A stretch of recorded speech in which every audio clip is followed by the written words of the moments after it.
പഠന നിലവാരം ഉയർത്താനുള്ള സമഗ്ര ഗുണമേന്മ വിദ്യാഭ്യാസ നടപടികൾ വിദ്യാഭ്യാസ വകുപ്പ് ആരംഭിച്ചതോടെ അടുത്ത വർഷം മുതൽ SSLC, +2 ക്ലാസുകളിൽ വിജയശതമാനത്തിൽ ഗണ്യമായ കുറവ് ഉണ്ടാകുമെന്ന് സൂചന.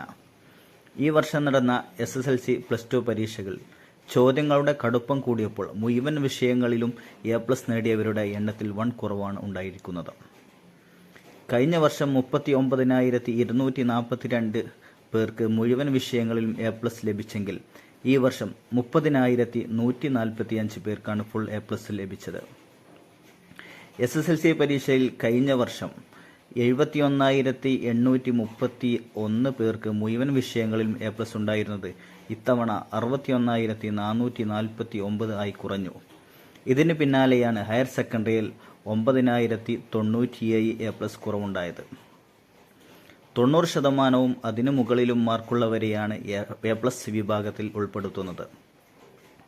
ചോദ്യങ്ങൾ തയ്യാറാക്കുന്നതിലെ ലാളിത്യവും മൂല്യനിർണ്ണയത്തിൽ പുലർത്തുന്ന ഉദാര മനസ്ഥിതിയുമാണ് കഴിഞ്ഞ ഏതാനും വർഷങ്ങളിൽ വിജയശതമാനവും ഫുൾ A+ ഉയർത്തിയതെന്ന് വിമർശനം ഉയർന്നിരുന്നു.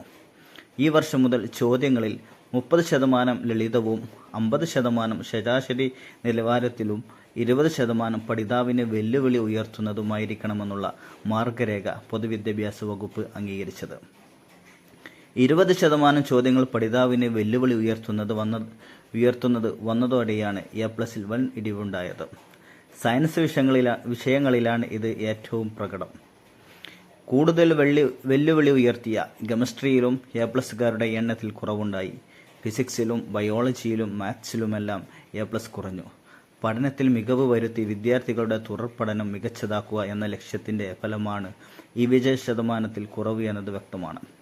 A+കാരുടെ എണ്ണം ഉയർത്തിക്കാട്ടിയുള്ള പ്രഹസനം വേണ്ടെന്ന് വെക്കാൻ വിദ്യാഭ്യാസ വകുപ്പ് തയ്യാറായതിന്റെ സൂചനയാണ് ഈ വർഷത്തെ SSLC, +2 ഫലങ്ങൾ.